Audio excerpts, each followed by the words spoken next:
Boa noite a todas, todas e todos. Estamos aqui iniciando o Festival Bicicultura hoje. Sejam todos bem-vindas, bem-vindos e bem-vindas. Meu nome é Ruth Costa, sou atual diretora da União de Ciclistas do Brasil, integrante do Pedala Mana, Rede Bike Anjo, Coletivo Paraciclo e representante de mobilidade no Conselho da Cidade, aqui de Belém, né? E moro na região metropolitana de Belém. Para quem não conhece, o Bicicultura é um encontro anual que acontece desde 2008 e é organizado pela sociedade civil para celebrar e impulsionar a cultura da bicicleta como meio de mobilidade nas cidades brasileiras, um espaço para o convívio, compartilhamento de conhecimento, experiências e de construção coletiva entre ciclistas, cicloativistas e todos os entusiastas interessados na bicicleta. Este ano, por causa da crise sanitária, estamos realizando o Bicicultura num formato diferente. Isso aconteceu ano passado também, né? Diante de tantos momentos difíceis, a ideia de construir um festival é também para celebrarmos que há motivos para mantermos perseverantes e fortes, celebrar e permanecermos festivas, de algum modo, perante a vida. No início do ano, reunimos algumas mulheres de todas as regiões do Brasil e começamos a dialogar sobre como seria o evento, né? E aí ficou decidido que não teríamos inscrições prévias, como nos outros anos. Quem nos acompanha nas redes teve a oportunidade de sugerir eixos, temas e participantes para estar aqui. E antes da gente começar a ouvir as pessoas incríveis que estão aqui com a gente, nesse eixo, e o eixo é infância, cidade e território, nós temos alguns avisos. A querida Dani Lousada, que estará participando da nossa rede hoje, está com uma vaquinha recorrente no ar. Quem puder colaborar, seja contribuindo ou ajudando a divulgar, vai ajudar muito.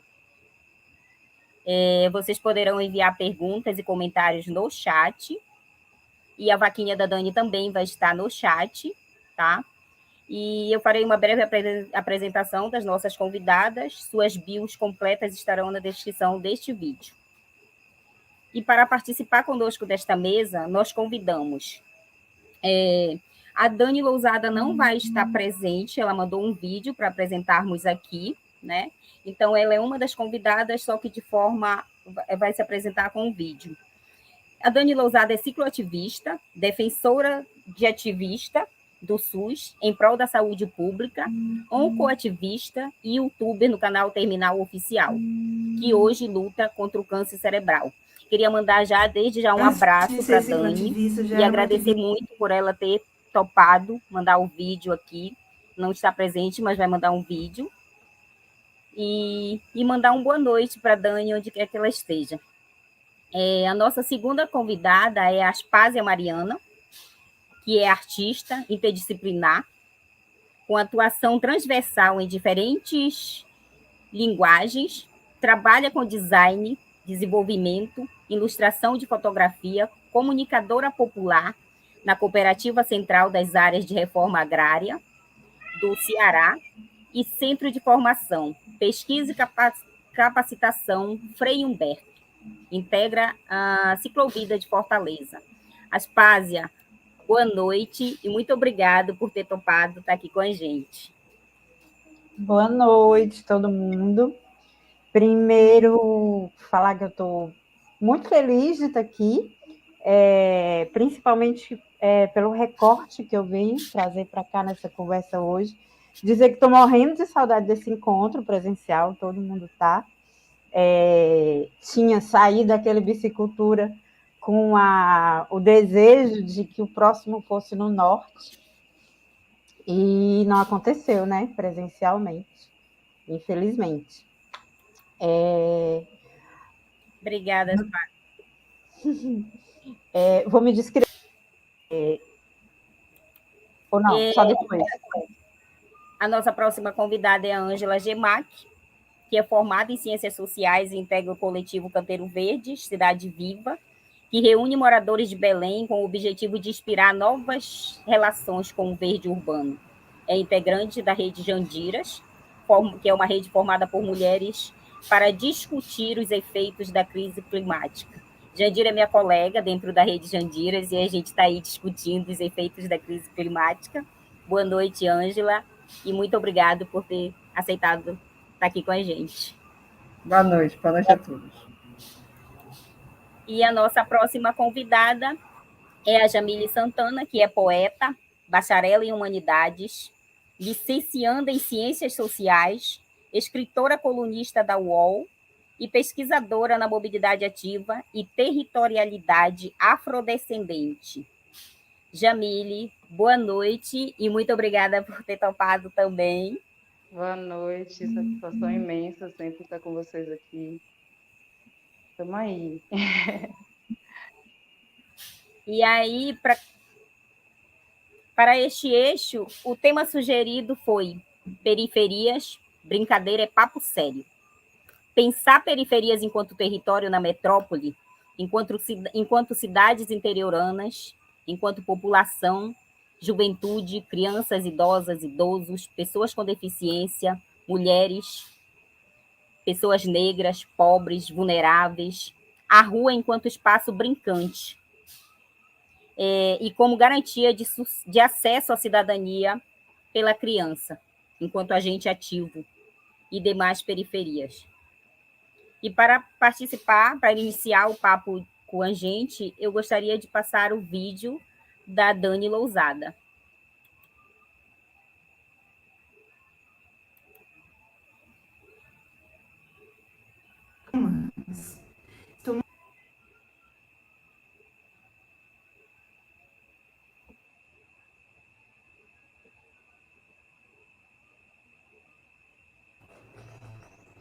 Oi, pessoal. Meu nome é Dani Lousada, sou uma cicloativista aqui de São Paulo. Antes de ser cicloativista, já era uma ativista de direitos humanos. Estou muito feliz de ter sido convidada por essas meninas incríveis para participar do Bicicultura deste ano, nessa mesa onde eu me sinto muito honrada estar ao lado de mulheres as quais eu admiro tanto, com trabalhos fantásticos. Hoje eu tenho um trabalho lá no YouTube, que eu espero que vocês vão lá conhecer, vai estar o endereço aqui embaixo, youtube.com/terminaloficial. O que significa esse nome? Eu, em 2019, em janeiro de 2019, fui diagnosticada com um tumor raro cerebral. E com isso, as minhas atividades precisaram ser bem reduzidas, porque apesar de eu estar conversando aqui com vocês, eu tenho problemas cognitivos, então eu esqueço bastante das coisas. Eu preciso estar acompanhada 24 horas, porque eu convulsiono bastante, tenho problemas cognitivos, mas não deixei me abalar. Montei esse canal para poder falar sobre câncer de uma maneira humana, desmistificar o câncer para pessoas que têm câncer, cuidam de quem tem câncer e querem saber mais sobre o câncer, porque o câncer é uma doença que carrega muitos tabus e nós precisamos falar sobre câncer para humanizar mais o câncer e fazer com que as pessoas sejam mais bem cuidadas. Com isso, o câncer trouxe para mim uma mobilidade bem reduzida. Hoje eu preciso andar de andador. Então eu fui descobrindo coisas que com a bicicleta eu não descobria. Quer dizer, eu já imaginava, né? Mas nada como a gente passar por tudo isso para entender como é difícil você ter um tempo reduzido para passar por uma faixa de pedestre, como é difícil você ter um degrau de ônibus tão alto e com uma mobilidade tão reduzida, como é difícil você andar pelas calçadas. Então, eu descobri coisas que eu já sabia. Nada mais universal e inclusiva como as nossas tão amadas ciclovias. E o que eu gostaria de deixar como reflexão para vocês é que a gente parar de colocar as pessoas em caixinhas, parar de falar, precisamos projetar cidades para idosos, precisamos projetar calçadas para pessoas deficientes. Não, nós precisamos projetar calçadas, cidades, apartamentos, casas para seres humanos, porque nós somos seres humanos. O câncer não fez de mim uma pessoa deficiente. Pelo contrário, ele fez de mim uma pessoa mais eficiente. Então, quando a gente parar de pensar que nós precisamos colocar pessoas em caixinhas e sim pensar no ser humano por igual, nós vamos ter uma cidade muito mais humana, muito mais inclusiva e atendendo às necessidades de todos, porque nada vai fazer com que, por exemplo, amanhã ou depois, a gente, como ciclista, cai bastante, não cai? Já pensou? Tenho certeza que a gente já conheceu algum amigo, alguma pessoa que já se machucou e já precisou ficar uns dias em casa. E essa pessoa com certeza teve dificuldade de andar em uma calçada. Então, gente, a vida é assim, a vida nos prega surpresas. Então, vamos parar de projetar na nossa cabeça que a gente precisa projetar cidades para o nosso amanhã, ou seja, cidade para idosos. Não, a gente precisa projetar a cidade para o nosso hoje. Nós somos seres humanos, certo? Um beijo e até a nossa mesa de debates.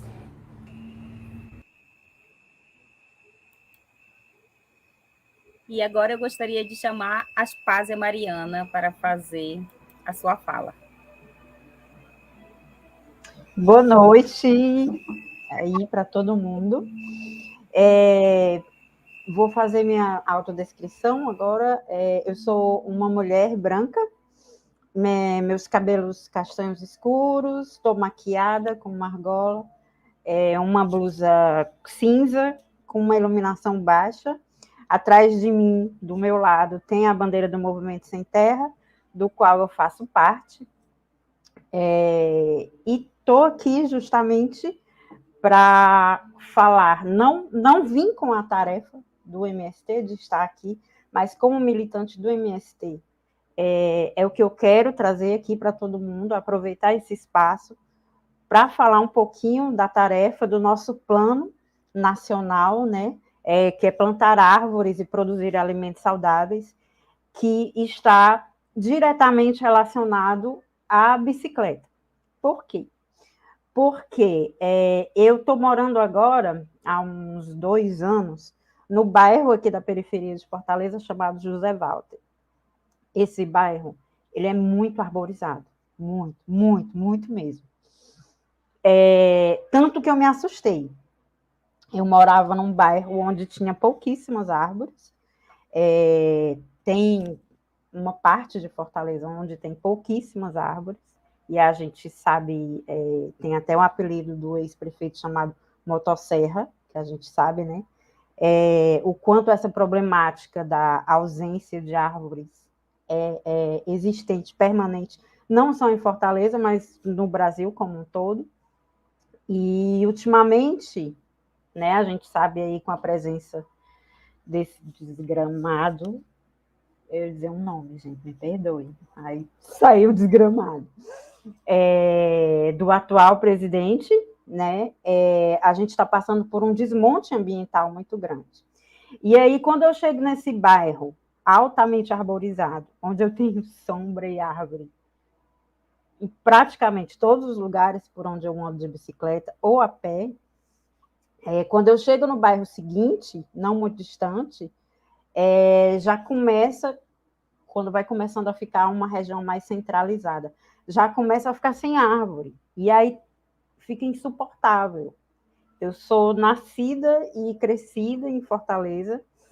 Mentira, eu nasci em Crateús, no interior, mas como eu vim para Fortaleza muito pequena, então eu digo que eu nasci em Fortaleza. Às vezes eu esqueço. Mas, enfim. Eu esqueci o que eu estava falando, gente. Acontece, tem nada não. As árvores. Estou chegando no bairro seguinte, nada de árvore, nada, e um asfalto e uma quintura que está aumentando muito.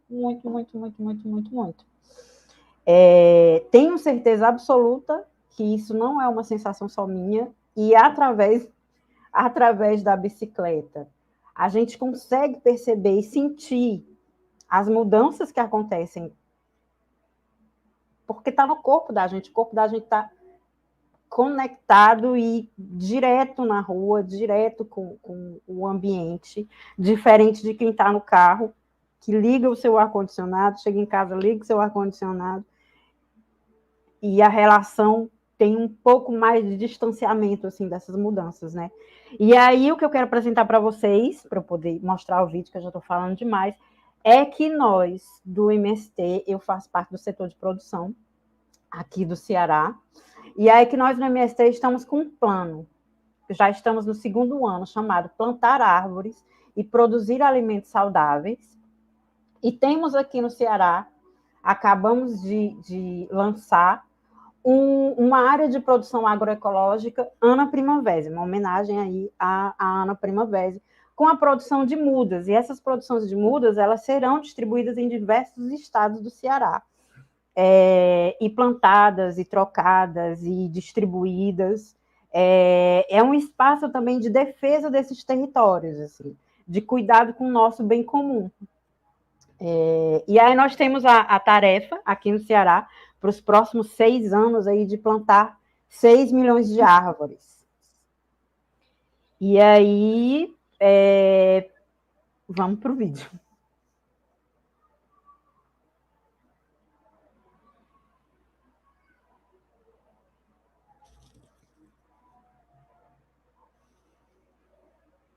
As águas.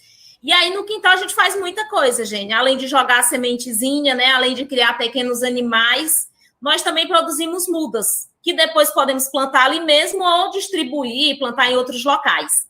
E aí é sobre mudas mesmo, é sobre plantar 100 milhões de árvores em 10 anos que nós vamos falar agora.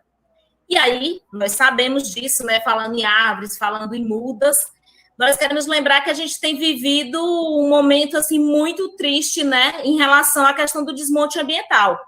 São queimadas, corte ilegal de madeira, poluição das águas, uso dos agrotóxicos, poluição dos mares e das praias.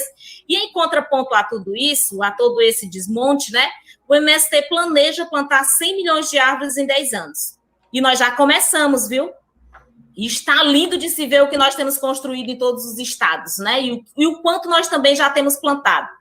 Os quintais produtivos assumem um papel importante nessa construção de fortalecimento do Plano Nacional, né? O nosso plano plantar árvores e produzir alimentação saudáveis. Pois é, e é um espaço de plantio e também um espaço de produção de mudas para o plantio em outras áreas. Doação para outros assentamentos, né? Como a Fagner estava falando, comunidades, escolas, praças. E nós vamos precisar de muitas mudas, viu, Gênio? Plantar 100 milhões de árvores em 10 anos requer muitas mudas. E é claro que nós temos e estamos construindo viveiros com potencialidade, né, com capacidade de produção maior de mudas. Mas nós também podemos produzir quantidades significativas nos nossos quintais. Nesta área, né, a área Ana Primavera, que nós vamos trazer a experiência agora, além da produção de frutas, legumes e hortaliças para as nossas feiras, né, nós vamos produzir também mudas, bastante mudas, que serão distribuídas nos nossos assentamentos em todo o estado do Ceará, e essas ações fazem parte do Plano Nacional Plantar Árvores, Produzir Alimentação Saudáveis, né, produzir alimentos saudáveis. E agora nós queremos convidar todos e todas vocês que nos assistem para vir aqui, lá em Russas, no assentamento Bernardo Marim, conhecer a nossa área agroecológica Ana Primavera.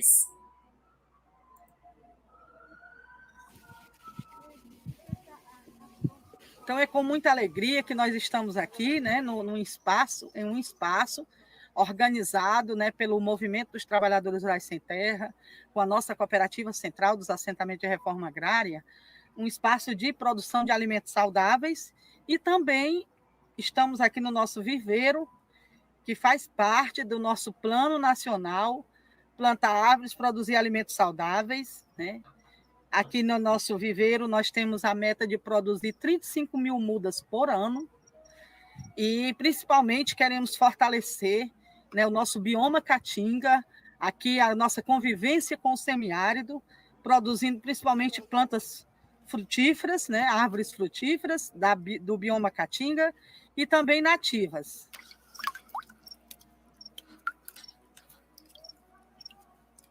Estamos aqui preparando a semente do jatobá, né?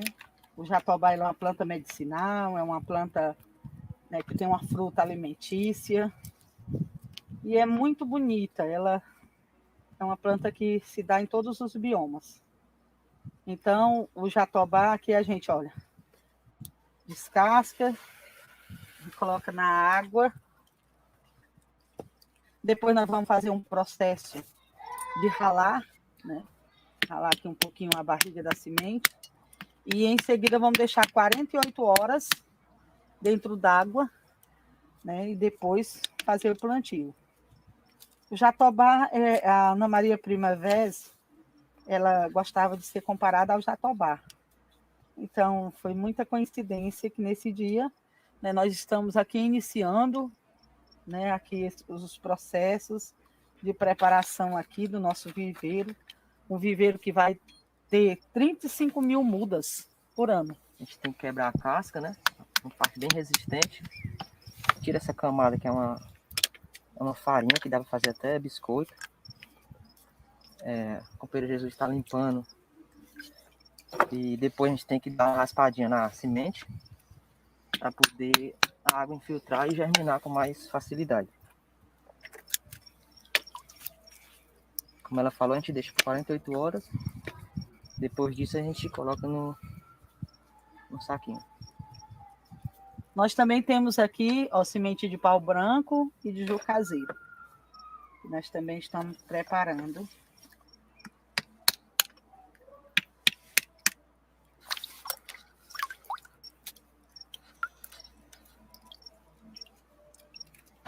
Olá, companheiros e companheiras. Eu sou o Brito, sou técnico e militante do MST. Estou à frente da área de produção agroecológica na Primavera, aqui no assentamento Bernardo Marinho 2, em Russas. Nesse momento a gente está aqui no viveiro, onde a gente pretende produzir as nossas próprias mudas, né, para a gente não depender do mercado. Já estamos iniciando o processo de produção das mudas de coentro, pimentão e cebolinha. A ideia seria a gente produzir nossa semente aqui e enviar e levar para a área de produção agroecológica e de alguns assentamentos e acampamentos do MST no Ceará também. Fala um pouquinho sobre de onde vem algumas sementes. Pronto. Essa semente de coentro, ela vem do acampamento Zé Maria de Tomé, semente crioula. Esse milho também, a gente fez até o plantio dele já na área. Tem o mamão, semente de mamão que vem do acampamento Zé Maria de Tomé. É o mesmo que é enviado para a feira da Reforma Agrária.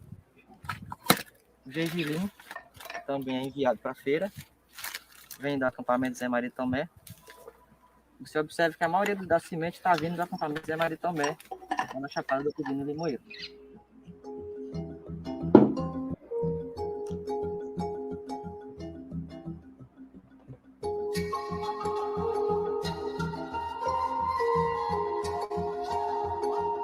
Tem sido uma grande experiência a realização, né, do Plano Nacional, porque é um resgate e é também, ao mesmo tempo, a gente tem animado muito a nossa base, assentada e acampada, para plantar, para recatingar, como diz os nossos companheiros da Bahia, né? Recatingar o bioma caatinga. E estamos, assim, construindo a cada passo esta ação tão importante para a reforma agrária popular, tão importante para o MST, tão importante para as famílias.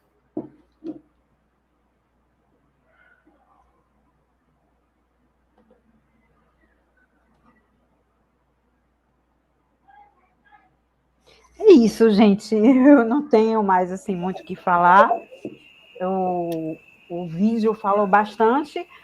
Só queria dizer o porquê que eu quis trazer esse vídeo, porquê que eu quis partilhar essa tarefa da gente nesse momento, para finalizar aqui, porque a gente está vendo tanta notícia ruim, está vendo tanta coisa desesperançosa, E as nossas ações, elas não estão chegando. Eu acho que a gente tem que compartilhar. Não quero alienar ninguém, mas eu quero fortalecer isso, que a gente deve compartilhar essas notícias de que coisas estão acontecendo, tem pessoa na frente, tem gente querendo mudar o mundo.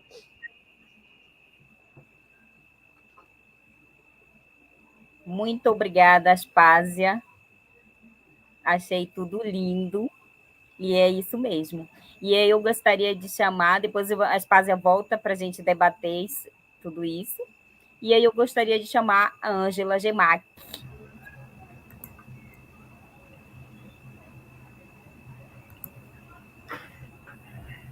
Oi, boa noite a todos. Como disse a Ruth, meu nome é Ângela Gemac. Eu sou uma mulher negra, tenho cabelos brancos, uso um óculos, estou com uma blusa de alça, uma blusa laranja, estou com um colarzinho, e atrás de mim existe uma estante com livros.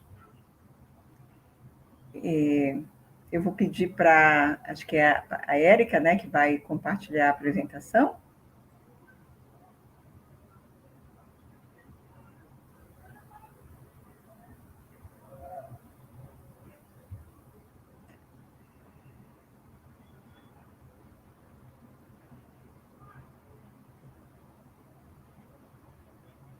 Ok.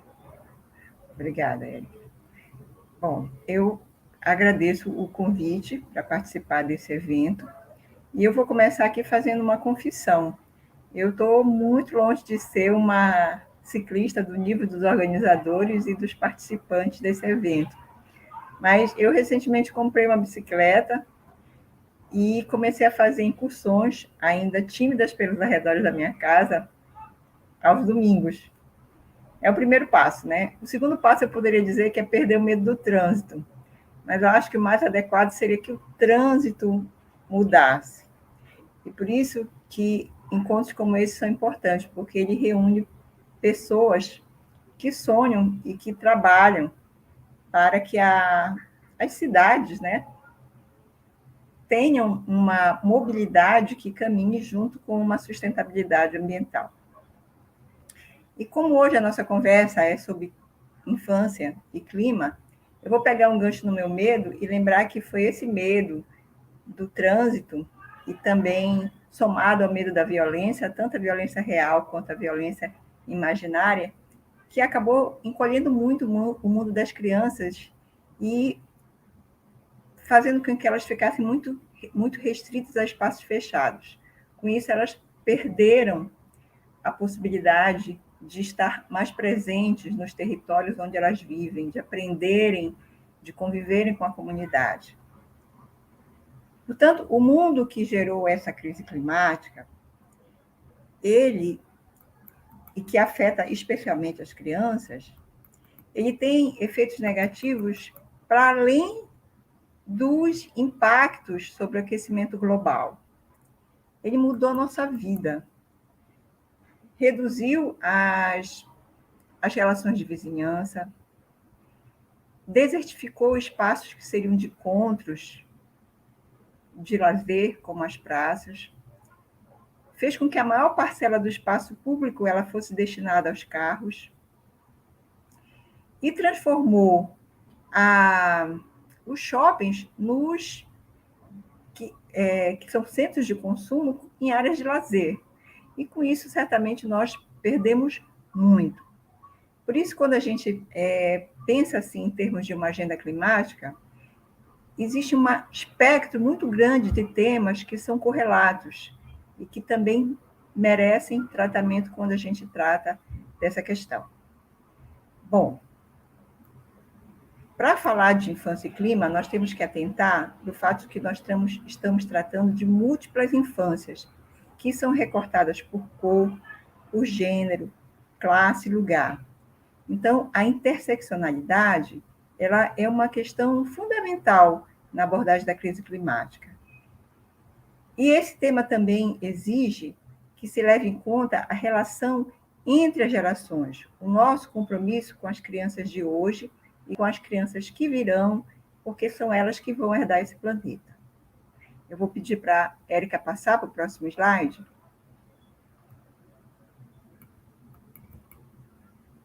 Então, enquanto a Érica vai mudando aí, eu já vou adiantando, a interseccionalidade, ela é uma perspectiva essencial na medida em que essa crise climática, ela não é democrática. Os impactos produzidos por ela, eles ameaçam as infâncias de formas distintas, afetando com maior intensidade as comunidades, as gerações e vidas historicamente marginalizadas.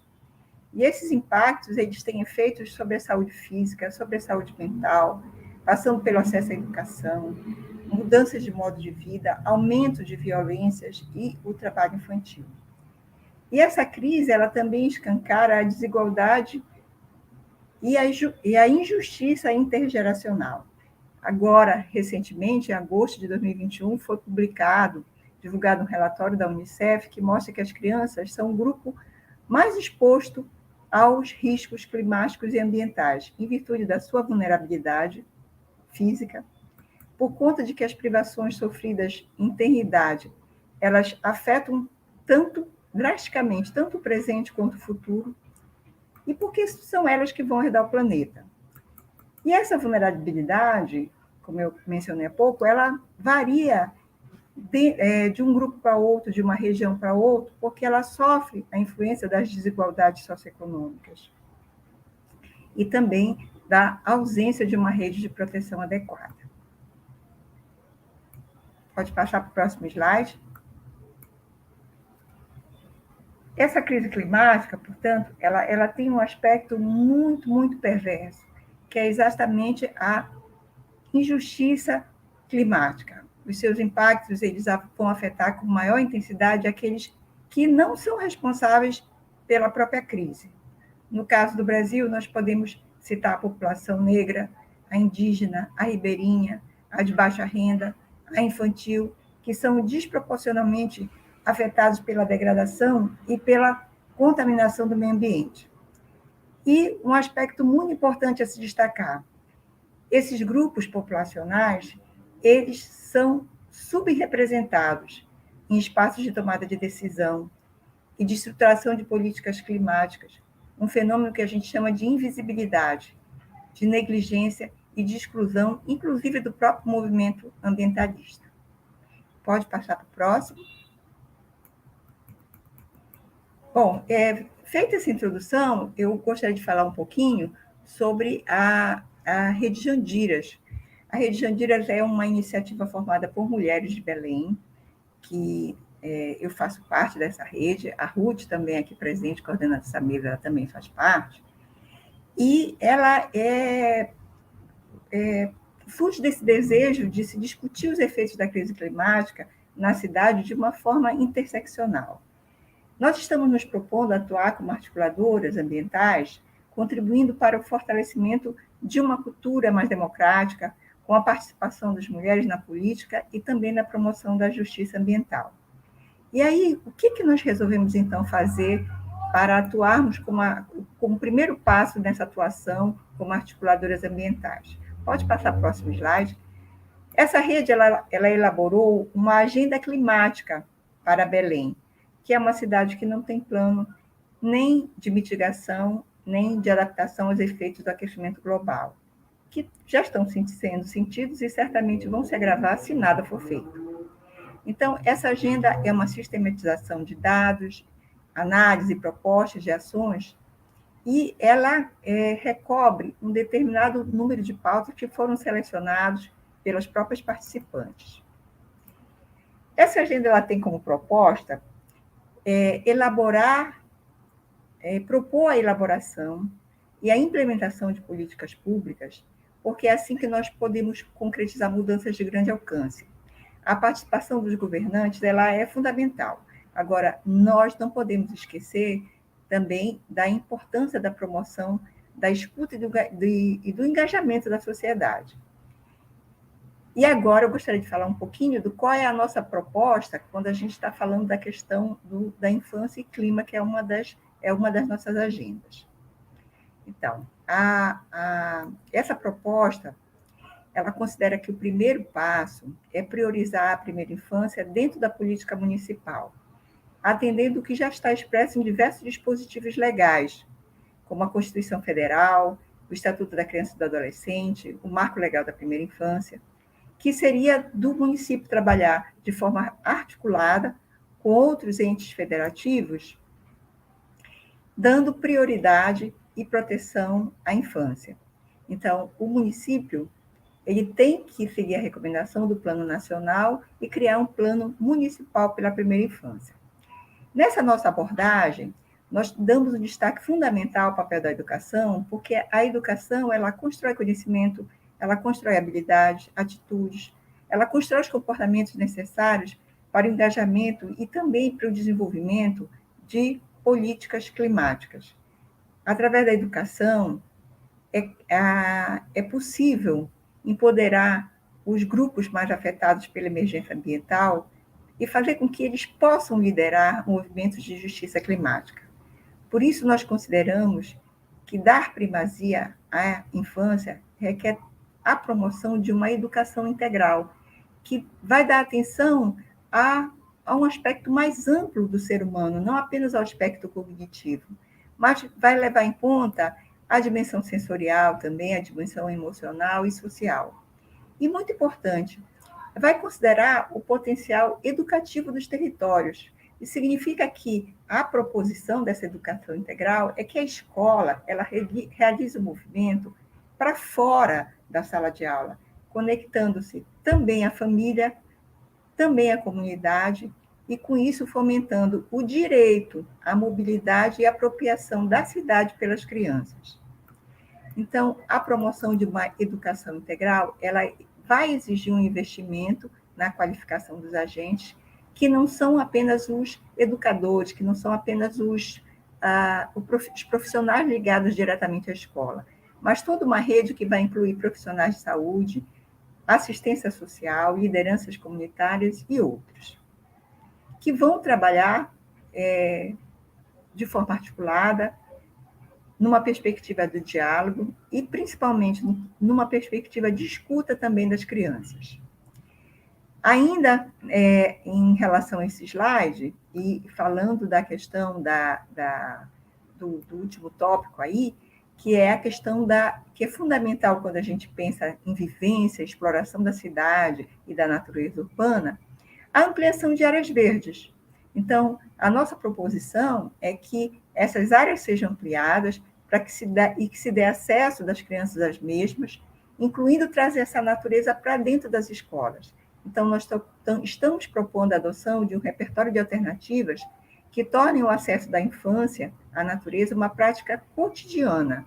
E esse repertório ele deve incluir a ampliação da arborização da cidade, a construção e reforma de praças com foco em área verde e de convivência, a introdução e ampliação de áreas verdes nas escolas e seu uso como espaço educativo, o uso de outros espaços institucionais que favoreçam a convivência com a natureza pelas crianças, e acordos firmados pela prefeitura para uso provisório também de terrenos baldios.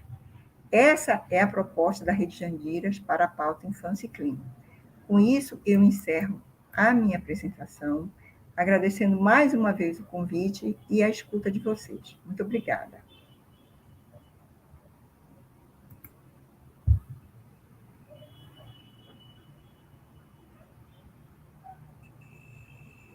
Ângela, queridona, muito obrigada.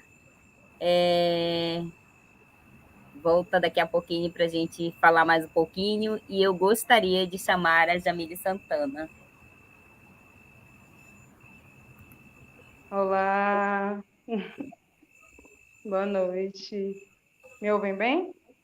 Sim, Jamile, boa noite. Ai, que bom, muito bom estar aqui com todos vocês, me apresentar de novo. Muito bom estar com você, Ruth, que saudade. A gente só se conhece aqui virtualmente, né? Mas muito afeto, te guardo. Então, eu nasci em Pernambuco, meu nome é Jamile Santana, ou Jan Sankofa também, sou poeta, compositora, escritora, ativista na ciclomobilidade, ativista na luta pelos territórios afrodescendentes e pela autoestima dos territórios afrodescendentes. Então, fiz um script aqui, né? Mas vou seguindo. Eu nasci na Guine, em Pernambués, né? Vou começar de baixo para cima. Periferia da Guine, no bairro de Pernambués, na cidade de Salvador, no estado da Bahia. Foi lá onde eu cresci e me criei, numa comunidade, uma periferia rural, né, da metrópole baiana, onde ali, apesar de toda a escassez do território, do ambiente, é uma comunidade em extrema vulnerabilidade socioeconômica e estrutural, né? Nos anos 90, a gente tinha as matas ao nosso favor, né?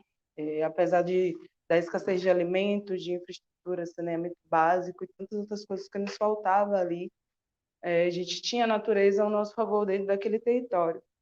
Quando, na virada dos anos 2000, foi construído um projeto dentro dessa periferia, onde eu morava, né, na extensão das matas, inclusive, que derrubou diversas montanhas, privatizou a mata para o exército, construiu-se uma pista de alta velocidade e restringiu a comunidade do acesso dos bens naturais que lhe serviam, inclusive, para matar a fome, que era algo tão fatídico dentro daquele território periférico.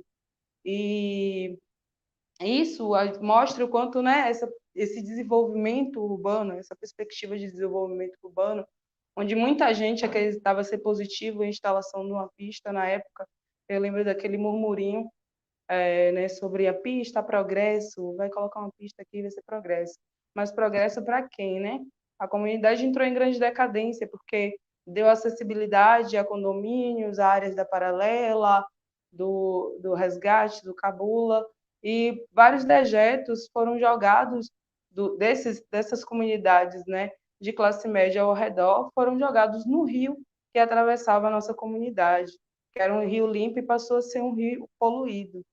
E aí me veio assim, né, essa memória do que a Angela falou sobre esse lugar, né, da periferia acabar sendo o quarto de despejo desse desenvolvimento enganoso. E foi o que aconteceu dentro do meu território nesse período, né? A gente perceber toda a transformação naquele espaço que não era para servir a comunidade, né? Então, e nem era um progresso de fato, porque só foi decadência. Então, cada vez mais as pessoas que tiveram a pista de alta velocidade, nenhuma acessibilidade para que a gente transitasse ali, construiu-se um muro quilométrico em torno da mata, se privatizou a mata, né? E a gente parou de acessar aqueles alimentos. Quem pulava o muro para poder, né, comer os alimentos ou até mesmo para vender, porque era uma forma de ganho para muitas pessoas ali, acabavam sendo violentadas, né, pelo Estado. Então, isso é corriqueiro, né, em várias comunidades nossas, onde todos os espaços naturais, boa parte dos espaços naturais, enfim, terras férteis, são o tempo todo privatizadas pelas organizações comandadas pelo Estado.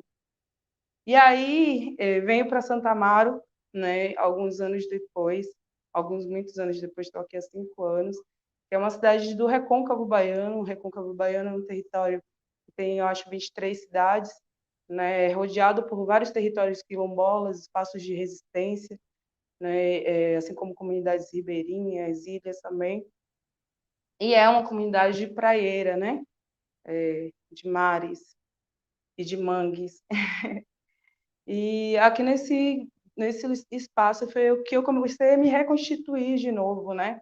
Saí da metrópole, vim estudar, mas também me apaixonei por esse outro ritmo de cidade, né? Uma cidade onde mais pessoas estavam pedalando. Eu também, né, dentro dessa configuração anterior de nascer numa periferia urbana, né, dentro da metrópole, mas dentro de uma estrutura mais rural, eu não tive acesso à bicicleta na minha infância, né? Eu não pedalei, não tive acesso, até porque tem essa relação das pré-determinações de gênero quando a gente é criança, né? Homem pode brincar do lado de fora, de bola, pipa, corre-corre. As meninas brincam dentro de casa, de boneca e afins. Não que aquilo fosse algo extremamente fatídico o tempo todo dentro da minha vivência, principalmente até porque minha mãe era uma pessoa mais fluida em relação a isso. Mas tinha todo um contexto de violência que também não deixava nós, principalmente mulheres da casa, perpetuar ficar, né, se estabelecer dentro do espaço externo, por muitas vezes. E isso fez com que eu não tivesse acesso à bicicleta, ao contrário dos meus irmãos, né? Somos 7 filhos, 4 homens, 3 mulheres. 4 homens aprenderam a pedalar, né, dentro desse período mais infância e adolescência, e as mulheres não aprenderam a pedalar, né? E, enfim, eu aprendi a pedalar com 23 e ensinei minha irmã já com 28, por aí. Minha mãe, que não gosta, tem medo, mas queria muito poder ter ensinado ela também, mas ensinei várias outras mulheres a partir do projeto Preta Vem de Bike, e hoje também, junto com a Rede Afrociclo, sigo ensinando mulheres a pedalar, como essa missão mesmo de descoberta que eu tive aos 23 e que se tornou realmente um ato revolucionário na minha vida. E estar em Santa Amaro hoje, que é uma cidade incrível, né, dentro da Bahia de Todos os Santos, né, extremamente cultural, rodeada de força e resistência, também me traz um outro lugar de luta, porque Santa Amaro, apesar de toda a beleza, é a cidade mais contaminada com chumbo no mundo, né? E isso faz com que várias pessoas tenham doenças reumáticas e, enfim, acho que são 10 anos para o chumbo, né? Já está contido no nosso sangue e estando vivendo num espaço como esse. Então, aqui me fez começar a mirar várias outras problemáticas, assim, né? Para além do lugar de aprender a pedalar, porque é isso, o pedalar ele engloba diversas coisas, da sustentabilidade, da saúde física, da saúde psicológica, né, de como está a cidade, de como ocupar a cidade, da gente reduzir, das condições climáticas também que se pode ter em uma cidade que pedala, né? Então, foram muitos portais e muitas portas que a bicicleta abre até hoje, assim, na minha cosmovisão, pensando nesse lugar de desenvolvimento sustentável. E aí eu migro muito para poder pensar nessa periferia, né? Vim morar aqui em Santa Amaro, morei um tempo no centro da cidade, mais afastado da periferia, e comecei a me sentir muito deslocada, porque era muito diferente do que eu vivi morando em Salvador e morando também em São Francisco do Conde, numa periferia, que eu morei um ano lá. E, enfim, morar no centro é meio que você se guardar dentro de uma caixa, né? Se privar de acesso à comunidade, a pedir um copo de açúcar, apesar daqui ser mais tranquilo também contra isso, mas eu percebi que existe essa mudança de comportamento quando se fala de centro de possibilidades de desenvolvimento e da comunidade mesmo, quando você se vive em comunidade periférica. A gente tem enraizado outros valores em relação ao senso de coletividade, né, de um cuidar do filho do outro, de se você precisar tomar um café, você vai tomar na casa do seu vizinho, até da própria relação de comunicação entre nós, né, todo mundo está ali sempre mais aliado, mais preocupado, enfim, toda a configuração de periferia eu não encontrei nesse outro espaço e resolvi retornar para a periferia e entender o que se passava também em outros espaços daqui de Santa Amaro. E aí eu já tenho 4 anos, 4, 5 anos, que eu tenho 2 anos e meio, mais ou menos, morando na comunidade de Sacramento, que é uma comunidade que é uma periferia rural também, né? Eu moro mais para o lado da parte da periferia rural, e eu vejo esse projeto de gentrificação, né, de desenvolvimento urbano, tentar se replicar novamente dentro desse território que eu estou morando agora, né? Que é a possibilidade da construção de uma pista atravessando uma comunidade meio urbana, né, periferia urbana, e entre uma zona rural, né? E sendo que essa parte, quando acaba o asfalto, acaba o saneamento básico. Isso é um marcador muito forte, né? A gente pensar, acabou o asfalto, acabou o recurso, né? Acabou dignidade, né? E isso é um marcador muito forte. E aí, no meio desse asfalto, entre uma comunidade asfaltada e uma comunidade não asfaltada, eles querem construir uma pista sem ao menos gerar saneamento básico para essa comunidade que está depois do asfalto. Então, se engajam uma outra luta e outras agonias, né, em perceber que eu vejo esse vídeo se repetindo da minha infância, do processo de desenvolvimento, né, predatório, o que aconteceu dentro da minha comunidade em Salvador, se replicando aqui. Então, isso é muito caro para nós, assim, pensar em como essa propagação desse desenvolvimento urbano fajuto, né, que é implementado o tempo todo, que as cidades vêm replicando e que os territórios interioranos, principalmente, né, que são afetados por esse modelo hegemônico de urbanização, vem replicando esse processo, né, não pensando em quanto é importante a gente repensar o nosso território e ter autoestima sobre o que já existe lá, né? Que são árvores, que são solos férteis, que são rios, né? Que são formas, inclusive, de construir casas a partir da bioconstrução, que hoje é vendida por um mercado brancocêntrico, progressista, né, ecológico, que se utilizam dessas tecnologias ancestrais, né, para se tornar um produto, né, um produto outro, não compreendendo que nós, aqui dentro desse lugar, né, de tradicionalidade, de ancestralidade, abandonamos nossas técnicas para poder acompanhar também um outro grande mercado do capital, né, que impulsiona de que forma a gente tem que morar, de que forma a gente tem que comer, de que forma a gente tem que vestir. E aí a gente abandona as nossas práticas, que são tecnologias ancestrais, sustentáveis, desenvolvidas para poder se aliar e se alienar, né, a um sistema de desenvolvimento que, na verdade, né, não faz com que a gente desenvolva e se retroceda, né, dentro do nosso âmbito cultural identitário, retroceda dentro da construção da nossa sociedade de forma sustentável, né, retroceda em diversos aspectos de valores de humanidade, um para com o outro. Então, é como toda essa lógica de urbanismo, ela é demolidora e ela é segregacionista, porque ela é manutencionada exatamente para que a gente continue a serviço desse capital. E isso que acontece se a nossa geração, se a gente não trazer esse debate da mobilidade, da bicicleta, né, para as escolas, por exemplo, né, para que a gente crie uma geração que já pedale e compreenda a necessidade dessa bicicleta estar na rua, né? De estar na rua com a bicicleta, de estar na rua a pé, de reivindicar o seu espaço e o seu direito. Então, assim, para a gente, eu acho que é um caminho, né? Falar de mobilidade, falar de bicicleta, para mim, sempre é muito instigante nesse lugar de pensar o quanto é transformador um pequeno ato, né? Você pedalar, você fazer parte do espaço e você sentir o espaço de outra forma e compreender também as necessidades. A gente só compreende o problema quando a gente vive o problema, né? E aí é assim, né? Eu acho que é isso que eu tenho para falar por hora. Não sei se já falei demais, mas é sempre muito bom estar aqui trocando com vocês, né? Trazendo um pouco dessas múltiplas perspectivas e possibilidades de transgredir através da mobilidade ativa. Que fala maravilhosa, Jamile. Muito obrigada. E a gente volta daqui a pouquinho. A gente volta daqui a pouquinho, não, a gente já vai falar. Obrigada. Antes de começar o nosso debate, eu só queria corrigir sobre o link da vaquinha da Dani, que está aqui no descritivo desse vídeo, tá? Que eu tinha falado antes lá que estaria no chat, mas está no descritivo do vídeo. E, meninas, a fala de vocês me emocionou, me emociona todas as vezes.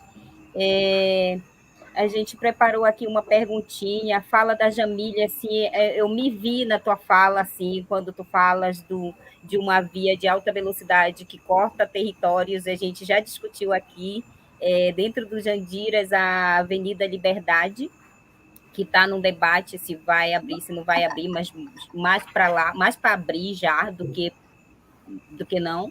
E essa Avenida Liberdade, ela corta um território quilombolas, ela corta periferias onde a gente, inclusive aqui, o bairro onde eu moro, onde a gente tem uma liberdade para pedalar que nós não teremos com essa obra concluída. Então, a gente passa por isso aqui e as pessoas do território quilombola, logo mais na frente, sofrerão muito com isso, né? Com a via de alta velocidade. Então, tudo que tu estás falando é coisas que a gente também vê e vivencia por aqui. Aspásia, a tua fala também, a mesma coisa, e a Ângela, estamos juntas. Eu preparei aqui uma pergunta, e aí eu queria que a galera do chat também fizesse suas perguntas lá, tá? A nossa primeira pergunta aqui, que eu não sei quem vai responder, mas o que é e como criar uma cidade cuidadora e acolhedora? Quem de vocês topa responder essa para gente?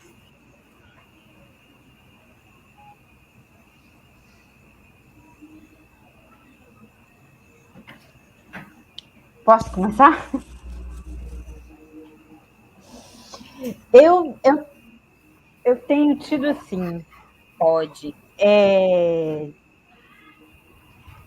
Eu tenho tido experiência de trabalho de formiga mesmo, assim, sabe? Nossos direitos, todos e muitos, foram tão negados e são negados durante muito tempo que há quem não saiba que andar de bicicleta numa faixa que a gente nasceu e cresceu escutando que é de carro, que há quem não saiba que é seu direito estar naquela faixa. E estando no movimento e convivendo com pessoas que faz esse processo de vir passar um tempo na cidade, eu sou do movimento, mas eu sou urbana, eu sou da cidade, e passo temporadas no interior e tal, mas eu sou da cidade. E aí, quando vem alguém que é do interior, e também pessoas de Fortaleza, pessoas... o bairro que eu moro é na periferia, que eu estou morando atualmente é na periferia. Tem gente que não sabe que aquela faixa não é uma faixa de carro. Ela é uma faixa nossa, ela é uma faixa, como a Dani falou no vídeo dela, que foi maravilhoso, são das pessoas, não é daquele objeto carro. O carro não tem nada, é aquela pessoa que está dirigindo aquele carro.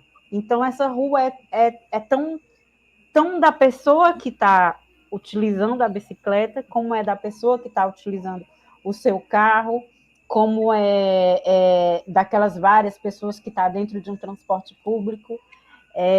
Então, eu tenho acreditado muito nesse trabalho de formiga, de estar conversando com pessoas, de brigar menos. Eu já fui muito raivosa, assim. Eu acho que o pessoal sabe que eu já continuo ainda um pouco raivosa, principalmente quando chega na parte institucional, assim, da coisa, mas eu acho que a gente escutar um pouco e dar exemplo tem ajudado a como criar essa cidade. Conheço pessoas que a primeira vez que eu andei no carro com ela estava esculhambando a ciclista. E aí eu estava no banco de trás, né? Eu cheguei lá no local tal, que eu não vou dizer onde é. Eu cheguei lá no local tal, eu estava de bicicleta, podia ser eu. Aí isso gerou uma reflexão na pessoa. No outro dia ela estava trazendo coisas, material, pergunta. E isso é só um exemplo dentre vários, assim, da coisa do convívio. Eu acredito muito nesse trabalho de formiga. Também. É o que eu tenho feito ultimamente.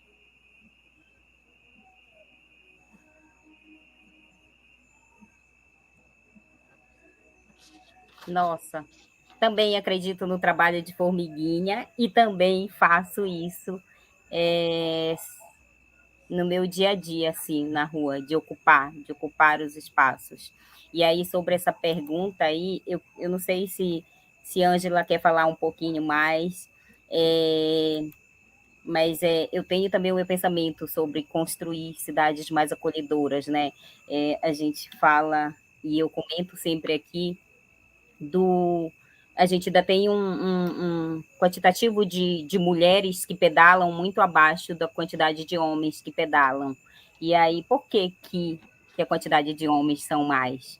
Porque as cidades não são acolhedoras, porque a gente precisa que essa cidade nos acolha, né? A gente tem uma série de dificuldades para sair de casa, e aí precisamos desse acolhimento aí. E eu não sei se a Ângela quer falar um pouquinho sobre isso, Jamile, sobre essa pergunta. Então, eu fiquei pensando no que você disse agora também, e algumas coisas também, algumas leituras para quando a gente foi construindo a agenda e essa pauta da infância e clima. Eu acredito, assim, que um aspecto que é muito importante é considerar que uma cidade que é acolhedora para uma criança, ela vai ser acolhedora para todos. Porque a criança é a mais vulnerável. Então, se você imagina que uma criança consegue pegar uma bicicletinha e uma mãe deixa essa criança e não está muito preocupada dela estar circulando, dela estar passeando de bicicleta, ou dela estar se deslocando no território a pé, de ir para a escola a pé. Então, se essa cidade cuida dessa criança, de maneira que a mãe, o pai, a família, enfim, as pessoas não se sentem preocupadas dela estar usufruindo daquele espaço público, para mim essa é a cidade que é bem cuidada, essa é a cidade que é referência.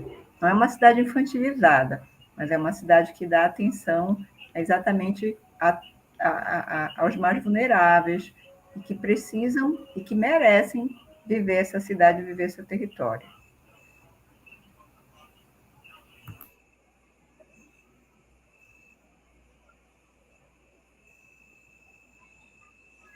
É isso. Eu tenho observado bastante, e aí quando eu falo dessa questão da Avenida Liberdade cruzar o bairro de Águas Lindas, eu observo muito do quanto que tem crianças aqui que ainda brincam nas ruas.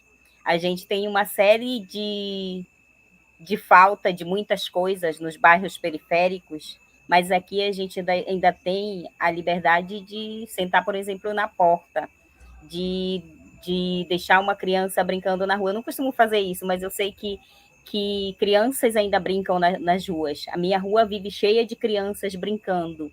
E isso é um processo que a gente ainda costuma ver nos bairros periféricos que não tem infraestrutura, que não tem uma macrodrenagem, que não tem uma série de coisas, mas ainda tem esse acesso. E aí, quando essa estrutura chega, essas crianças saem. São coisas que a gente precisa, né? A questão da infraestrutura, Mas aí, quando ela vem, e aí eu fico pensando e questionando, assim, os bairros periféricos ainda não têm essa infraestrutura. E a gente precisa trabalhar e cobrar que, quando elas vierem, venham com acesso, para que as crianças possam ter espaço também ali, e não venha para tirar o espaço das crianças.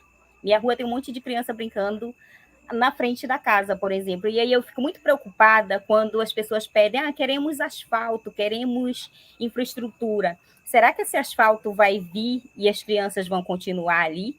Né? É para se pensar e para se cobrar, para cobrar do poder público que venha direito, que venha e não tire, que traga e não tire o que temos, né? Eu penso muito nisso. A gente acho que um mês e meio atrás, um caminhão atropelou uma criança aqui na minha rua, e eu fiquei muito pensando. A partir daí, eu já vinha pensando, e fiquei pensando muito no quanto que as pessoas querem, né, essa infraestrutura, e de repente vem e nos tiram direitos. É bem isso. Eu queria fazer uma outra pergunta, antes de partir para a pergunta do chat. E aí também quero que vocês decidam quem responde, ou se cada uma quer falar um pouquinho. Qual política pública você considera efetiva para tirar crianças em situação de vulnerabilidade nos semáforos das grandes cidades? Qual política pública você considera efetiva? Eu posso falar rapidinho um pouco? Então, eu acho que, primeiro, eu acho que vou puxar aí a brasa para a sardinha das Jandiras, né? Eu acho que a pauta está bem legal nesse sentido do que a gente propõe. Priorizar primeiro a primeira infância, proteger essa infância, através dos dispositivos legais, e também um investimento na educação integral, numa educação que trabalhe todos os aspectos e que faça realmente esse movimento para fora da escola, que se conecte com o território, que utilize os saberes da comunidade. E eu acho que esse é o grande movimento, a educação é o grande movimento, é o grande recurso, considerando uma proposta em que não é uma escola isoladamente trabalhando, mas ela é parte de uma rede que articula todo o seu território e que articula também, dentro do poder público, vários órgãos do governo municipal e todo mundo trabalhando de uma forma articulada, com diálogo. Para mim, esse é o caminho, para não só para proteger e para tirar essa criança de uma situação de vulnerabilidade, não é tirar da rua, né? Lugar de criança é na rua, mas de tirar a criança de uma situação como essa, de uma situação de vulnerabilidade. Aí sim, eu acho que é apostar muito na educação.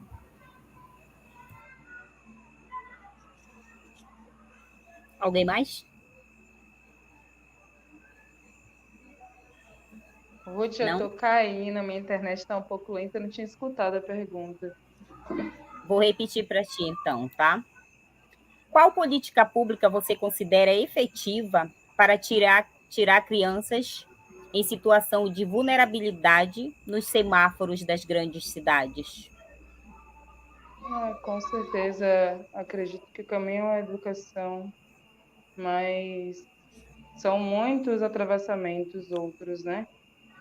Se a gente for pensar na configuração das suas próprias famílias, na instituição, em como se configura essa família, os seus territórios, em tudo isso que a gente vive em relação a sistema de segregação e de manutenção de miséria, né?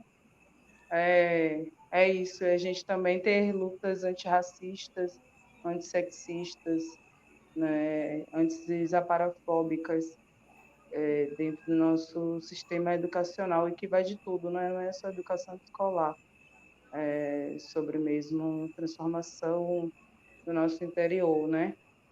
E do nosso intelecto, quanto pessoas viventes e que migram e miram um bem viver.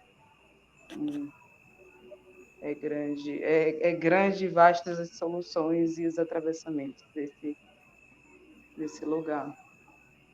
Mas, sigamos. Obrigada, Jamile. Aspásia quer falar um pouquinho? Não, eu vou pular essa daí. Tá, obrigada. Vou passar para a próxima. Tem uma pergunta aqui que é da Ana Carboni, que diz o seguinte: vocês acreditam que a atual conjuntura política pode ter um impacto positivo nos movimentos no futuro?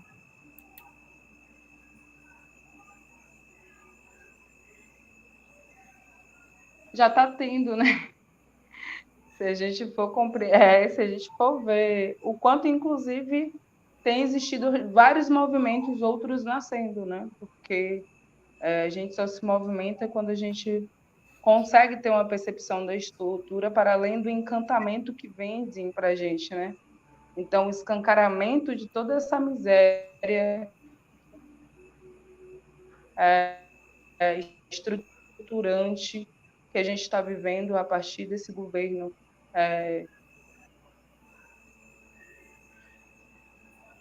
também de estar fragmentando vários movimentos. Mas eu acredito que existe ambos as vias, né? Quanto mais o problema se torna aparente, mais se existe a necessidade de solução. Então, acredito isso, no potencial de transformação e no potencial de compreender a ciclosidade desse movimento, né? Da gente ir e voltar o tempo todo, né? Para as estratégias do nosso passado, para a gente lidar com esse presente agora e tentar construir um futuro mais resiliente diante de todo o sistema destrutivo, né, que está sendo implementado por esse governo. Não só pelo esse governo, né, mas pelo governo, por todas essas perspectivas hegemônicas introjetadas na nossa sociedade. Mas eu acho que é isso. Obrigada, Jean. falar. Eu ando meio, e aí me perdoem vocês, aqui e acolá me bate um pessimismozinho, assim, e aí eu lembro de uma edição do livro do Eduardo Galeano, do As Veias Abertas da América Latina, né? Que ele fala logo no prefácio do livro, ele lamenta que o livro ele não tenha perdido a atualidade dele, que nossas veias aí elas continuam abertas, e ele fala também que o amanhã não quer como é que ele fala? Ele fala, o amanhã não quer ser o outro nome de hoje. E aí a gente vê muita coisa se repetindo, e a gente vai caindo nos mesmos erros. A falta de uma unidade, eu acho que a gente está chegando num lugar de uma miséria que está sendo tão mais visível, uma fome tão mais escancarada, eu não sei aí como é que está nos territórios de vocês, mas aqui a gente está diretamente, final de semana retrasado, a gente fez uma distribuição de alimentos, e a gente tem feito isso durante toda a pandemia, e o aumento de pessoas em situação de rua e passando fome, ele tem aumentado, e eu não sei dizer quando é que a gente como um todo, vai conseguir levantar e dizer chega, porque os movimentos sociais, eles estão aí, estão fazendo aquilo que pode, estão fazendo aquilo que consegue, que está dentro, né, de suas possibilidades. Mas as outras pessoas, assim, a gente tem um projeto de adormecer todo mundo, e esse projeto está servindo, esse projeto está aí, a gente está vendo uma população dormente, e aí isso me traz um pessimismo, assim, sabe, que apesar a gente está vendo um adoecimento muito grande dessas pessoas que estão na frente de linha. Eu sou uma pessoa que eu estou com remédio controlado, para eu poder estar aqui, eu estou sendo acompanhada, a gente tem muita gente que está sendo acompanhada por psiquiatra, por psicólogo, pessoas amigas, assim, que estão, né, para a gente continuar, tá na frente, nem todo mundo continua, pede arrego um pouquinho, vai ficar bem, depois volta, mas e aí? Mas e a divisão de tarefa? Cadê o levante da população? Eu não sei, eu ando bem pessimista. Queria jogar essa bad aí, não. Mas a gente está muito preocupado em sobreviver.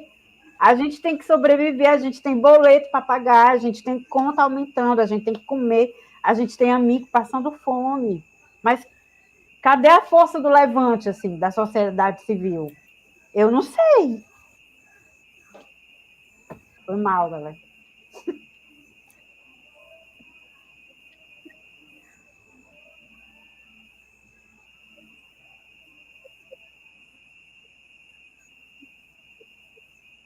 Minha gente, falem aí, interrompam o silêncio, pelo amor de Deus. Mulher, eu acredito que existe esse lado pessimista também, sabe? Assim, são coisas verdade, que elas Aspásia, andam juntas, confluem. Existe o adoecimento. Tem uma outra pergunta aqui, que é do Rodrigo Lucas.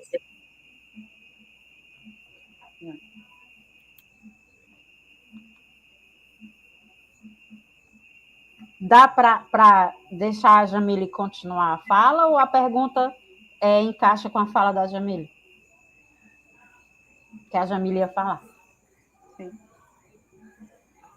Pronto, continua. Deixa eu pegar o fio da meada. Assim. Então, eu acredito que existe esse lado do adoecimento também. Acredito. Acho que são coisas que elas coexistem. A luta e o adoecimento são coisas que caminham juntas. Eu estava ouvindo hoje. Jamile, pode continuar a fala, é que acho que o meu áudio chegou atrasado para vocês, mas a Jamile pode continuar. Eu estou falando, vocês estão conseguindo me ouvir? Sim, eu estou. Eu acho que quem está com delay é a Ruth. Eu acho que é a internet lá, né? Então, mas eu acredito que existe esses dois âmbitos, sabe? A relação do adoecimento, mas eu também acredito na reviravolta desse adoecimento, né? Acho que essa conjuntura política, a pandemia, com certeza desestruturou muita gente, né? Eu também, como uma mulher preta do movimento social de periferia, estudante, né? Estou aí também nessas frentes de movimento, adoeci, né? Mas eu acredito também que a gente tem que ter coragem para seguir na luta, né? E existe esse movimento de reviravolta sobre todos nós, além do ressurgimento dessa outra geração, né? O tempo todo, quando a gente se compreende quanto movimento, para além do movimento em si, coletivo, eu acredito que isso também faz com que uma estrutura, né, gire dentro desse lugar. E até mesmo da gente compreender, né, todas as nossas práticas que são comunitárias e cotidianas, né, dentro desse lugar, pelo menos que vivo cá, elas também são movimentos de resistência. E eu acho que é isso, é a gente fazer esse movimento sankofa, sabe, de olhar para as estratégias dos nossos que também passaram tempos difíceis, tão difíceis quanto esses, né, dentro de uma sociedade escravagista, dentro de uma sociedade militar, dentro de uma sociedade extremamente racista, sexista, e atravessaram tempos para que a gente chegasse até aqui. Então, a gente está atravessando um outro momento, uma outra era, né, de violências, como sempre foram perpetuadas desde a construção dessa tal terra chamada Brasil. Então, se todos os nossos atravessaram essas enchentes no passado para a gente chegar até aqui, acredito que a gente cai, mas a gente levanta também, né? E a gente tem que se apegar a isso, ao nosso levante. Quando a gente se levanta e se propõe a permanecer na luta, a gente tem certeza, tenho certeza que outras pessoas vão se aliando também no nosso caminho. E é isso, nosso movimento também, ele é esse passo de formiguinha, né? E as formigas, quando elas se reúnem, né, elas constroem casas e coisas grandiosas. Então, super concordo que realmente precisa que a sociedade civil cole mais nesse lugar, mas acredito também que ela já cola do jeito dela dentro das condições estruturantes desse Estado genocida. E é bom a gente valorizar essas práticas que já existem, retomar para aprender com nossos mais velhos e mais velhas, para a gente conseguir também criar estratégias de permanecer, né, lutando dentro dessa configuração agora.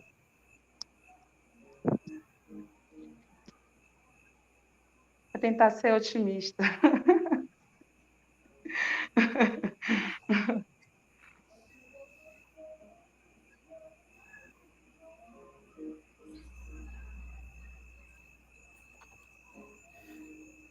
Obrigada, Jamile.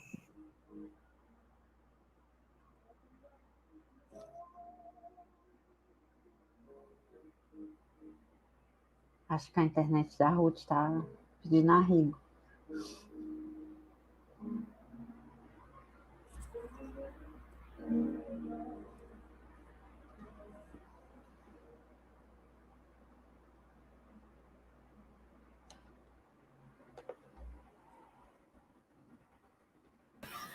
Oi, gente. Boa noite a todas, todos e todes. Enquanto Ruth não volta. Acabou de voltar.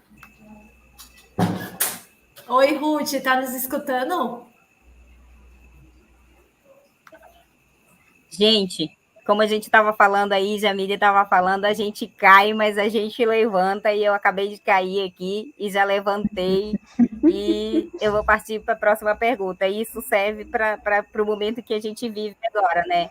A gente cai, mas a gente precisa levantar forte e ficar juntas para que a gente consiga pular essa fogueira, como diria minha mãe.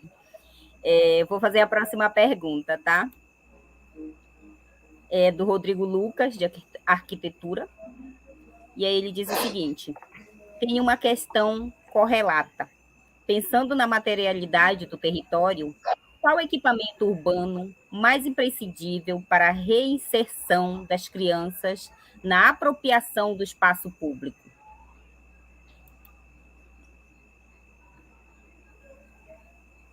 Posso repetir se vocês preferirem.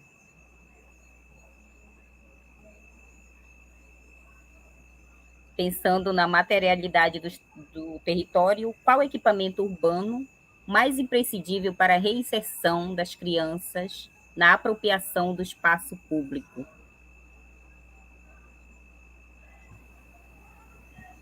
O que me dizem?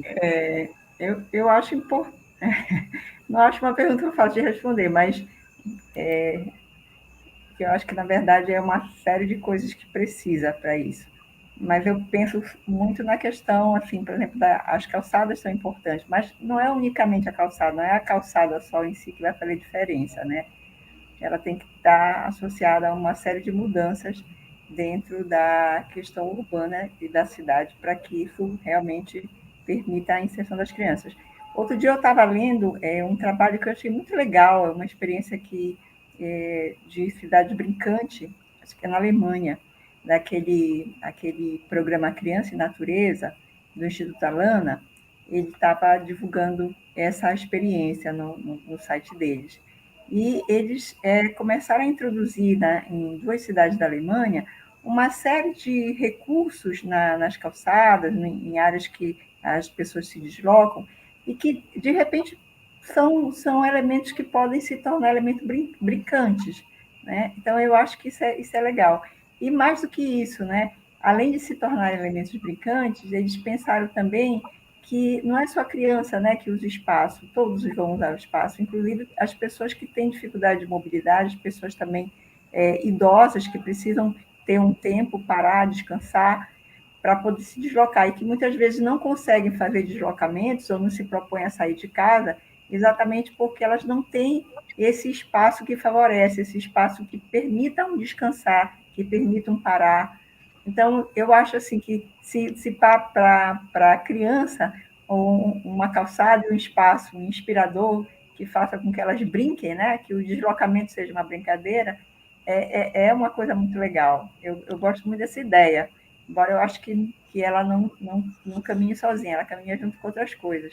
E também gosto muito dessa ideia de você pensar na grande diversidade que existe da cidade e pensar também nas pessoas que querem esse espaço público também como um espaço para descansar.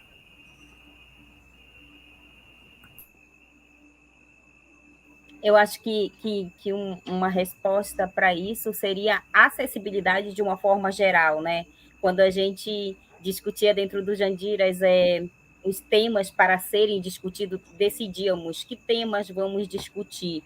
E aí eu fiquei pensando que todos os temas eram super importantes, os sugeridos, mas aí todos eles tinham uma relação muito forte com a acessibilidade, com a mobilidade, né? Quando você fala de saneamento, ele envolve a mobilidade urbana. Quando você fala do iluminação pública, ele envolve a mobilidade urbana. Então, acessibilidade, e acessibilidade está ligada em um monte de outras coisas. Olha, para eu ter acessibilidade, eu preciso de iluminação pública, eu preciso de saneamento básico, eu preciso de uma série de coisas. E aí eu penso que, sobre a pergunta do Rodrigo, a acessibilidade é imprescindível no meu pensar. Alguém quer falar mais sobre essa pergunta? Para eu passar para a próxima? Posso passar? Tem uma pergunta que é da Sheila, que diz o seguinte: eu não vou pronunciar o sobrenome da Sheila, porque eu não sei nem como pronuncia, eu já esqueci que foi pronunciado. Como permanecermos fortes diante desse presente? Eu acho que a gente discutiu isso na pergunta anterior a última que eu fiz, né? Como permanecermos fortes, como diz a Aspásia, tomando remédios.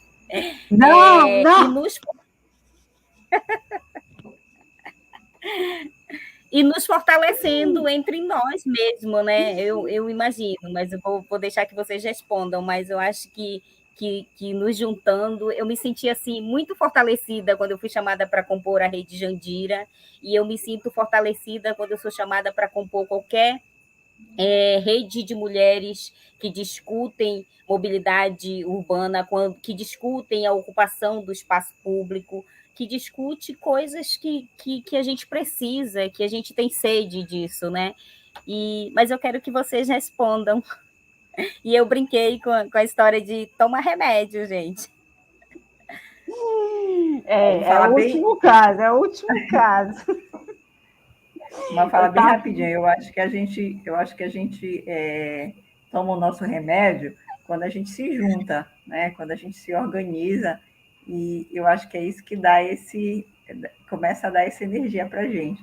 A Ruth falou aí da gente reunidos nas Jandiras e outros coletivos que ela faz parte. Eu também faço parte de outro coletivo que se propõe a inspirar novas relações com o verde urbano. E assim, quando a gente faz uma pequena coisinha, junta as pessoas e vê um pequeno resultado que seja, a gente se sente muito feliz. Eu fiquei muito feliz outro dia com uma coisa muito talvez banal, né? Mas eu não achei banal. Tem uma área que é um canteiro na frente de casa, é um canteiro que vem sendo muito desgastado, utilizado como lugar para jogar entulho, estacionamento irregular, e que a gente tem feito movimentos de moradores, alguns moradores, para melhorar aquele espaço. E aí, outro dia, eu vi uma criança lá, ela começou a pegar pedacinhos de entulho, né? E ficou muito tempo pegando os pedacinhos, depois achou um pedacinho maior, colocou em cima, assim, de uma bancadinha e ficou juntando aquilo. Aí eu me aproximei dela e perguntei o que ela estava fazendo. Ela disse que estava fazendo um diário de cacos e de tampas. Então, assim, como a criança não precisa de brinquedo maravilhoso, e como ela, naquele espaço, utilizando aquele negócio, pedrinhas e uma ficha que tinha caído, ela criou uma brincadeira própria, né? Então, eu acho muito bacana isso, ver que, de repente, uma criança está indo para aquele lugar que a gente começou a cuidar e está fazendo uma brincadeira dessa. Então, eu acho que é isso, é a gente se juntar, a gente iniciar um movimento para melhorar as coisas. E quando a gente entra nesse movimento, a gente ganha energia, a gente é o nosso remedinho.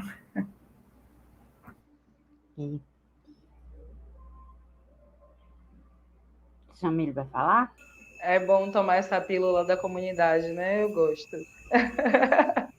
da gente se juntar, mas gosto também desse lugar da gente se aproximar um pouco mais da natureza, né? Incorporar o que a gente fala, o que a gente acredita, fazer o que é também necessário, que é cuidar do nosso ori, da nossa cabeça, né? Buscar o equilíbrio do nosso corpo. A gente tem a bicicleta como essa ferramenta de equilíbrio, mas também tem várias outras possibilidades da gente trabalhar nosso corpo, né? Eu uso a capoeira, mas é sempre bom também a gente pensar nessas manifestações do nosso corpo em outros lugares, para além da militância, para além do ativismo. Militância, não, odeio essa palavra, né? Militância e militar, duas coisas que ficam muito próximo, não casam direito. Mas do ativismo mesmo, né? A gente pensar os nossos corpos, os nossos corpos que estão aí o tempo todo tentando romper um pouco com as estruturas, né? Pensar também em se fortalecer individualmente para seguir coletivamente, porque muitas vezes a gente busca fortalecimento no coletivo, mas nem sempre o coletivo vai suprir todas as nossas demandas. A gente está dentro de um momento extremamente adoecedor, então é super importante a gente se voltar para o nosso espírito, né? Pensar sobre o nosso espírito, sobre esse cuidado, e que a gente pensar que a cidade é um estado de espírito, e que isso influi também em nós. E se a gente quiser que reverbere o nosso espírito na cidade, como estamos lutando por cidades mais verdes, temos também que florir o nosso espírito por dentro. Então, a gente cuidar do nosso interior, para a gente se colocar para fora também, da melhor forma possível. Então, acredito que esses são movimentos também fortalecedores, né? E nos dá gás para seguir no enfrentamento.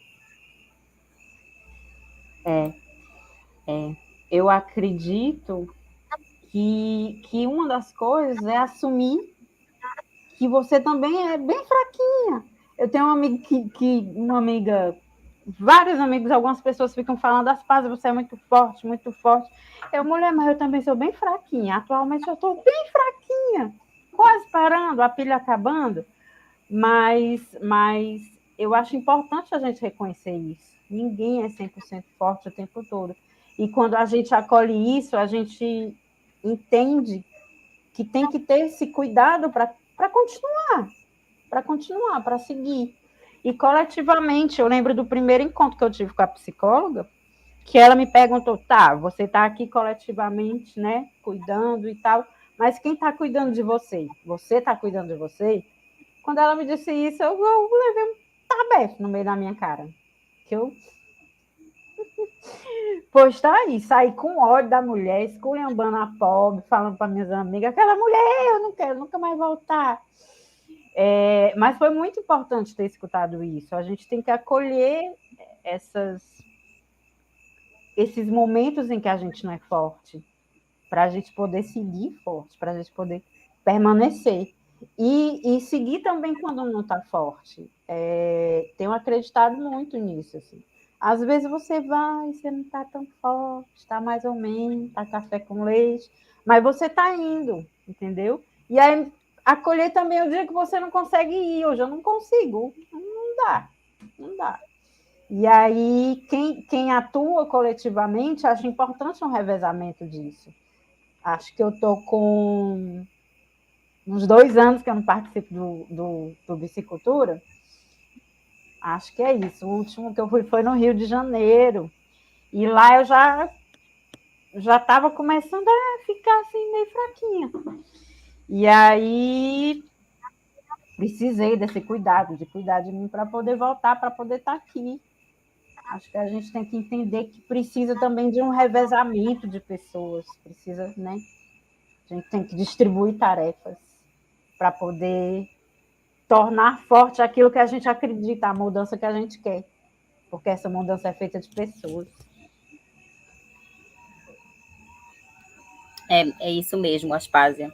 A gente começa essa luta dentro dos coletivos e aí a gente vai empolgada. Eu costumo dizer que essa luta ela é um ciclo que você vai lá, dá todo o seu gás e aí tem um momento que você dá uma recuada porque você precisa se cuidar de fato para poder voltar e continuar no front.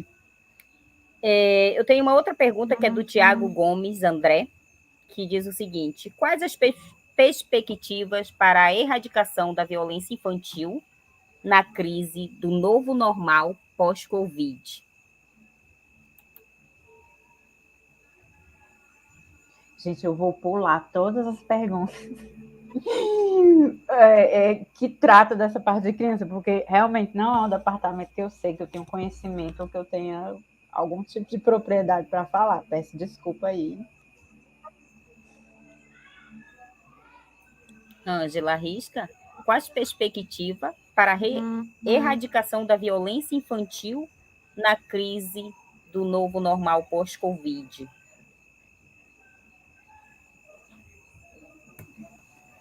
Olha, eu não. Estou tentando aqui, eu não sei responder essa pergunta, não sei dar essa resposta. Eu acho que até porque é uma coisa nova, recente, a gente não tem nada elaborado sobre isso, né? A gente está vivendo esse negócio ainda. O que é esse novo normal, né? Se a gente está entendendo esse processo todo. E erradicação são muitos os mecanismos para erradicar com diversos parâmetros de violência que a gente sofre, né? Que a criança sofre. Então, muita coisa, gente, que vocês estão exigindo da gente. Criar perspectivas dentro desse cenário. É o que a gente está tentando fazer aqui, né? Nesse bate-papo, de certa forma. Né? Quando a gente pensa em cidades mais verdes, mais inclusivas, mais participativas, mais co-criativas, né? Mais acessíveis, que gerem mais acessibilidade e inclusão da criança. A gente também está pensando nesse lugar de como a violência, inclusive, faz com que as crianças não estejam dentro desse espaço, né? De como toda a estrutura que, inclusive, manutenciona essa violência faz com que as crianças não estejam nesses espaços, né, que a gente está aqui debatendo. Então, acho que toda essa discussão são criações, possibilidades e imagéticas de perspectivas para a gente tentar fazer a erradicação da violência. Eu acho que é isso. Eu ia falar e Jamile super me contemplou. Todo o nosso trabalho, o trabalho que o Jandira faz, o trabalho que o Pedala Mana faz, o Coletivo Paraciclo, a União de Ciclistas do Brasil, é com perspectiva de melhorar, de erradicar essa violência. Mas a gente tem muita esperança e as perspectivas virão. Todo o nosso trabalho é na perspectiva de melhorar, de erradicar de fato essa violência. E aí eu tenho uma pergunta da Maria Gouveia para Aspásia, Jamile e Ângela. Durante a caminhada e o trabalho de vocês, quais foi ou foram os momentos em que vocês mais se arretaram e em outro momento quais mais festejaram? Qual foi o momento que vocês mais festejaram e qual foi o momento que vocês mais ficaram enfurecidas?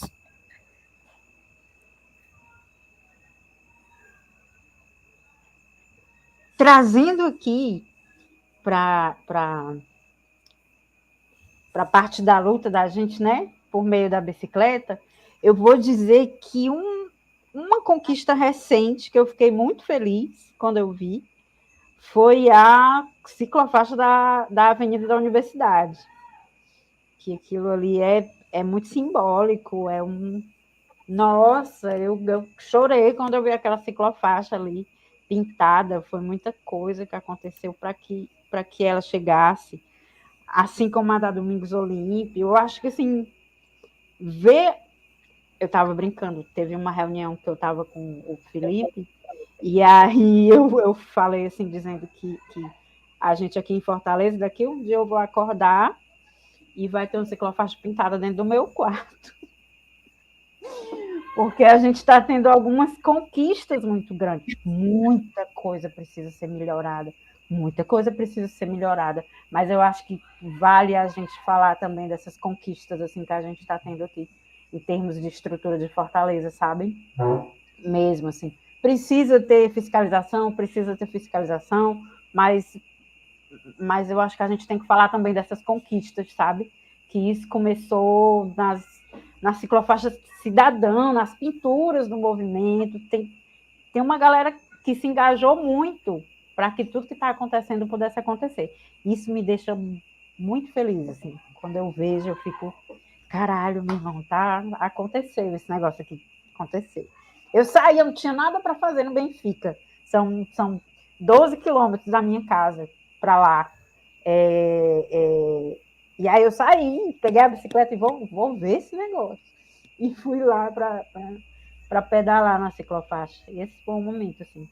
Agora, raiva, minha filha, é todo dia. Eu não vou nem dizer não, vou deixar aí só com alegria.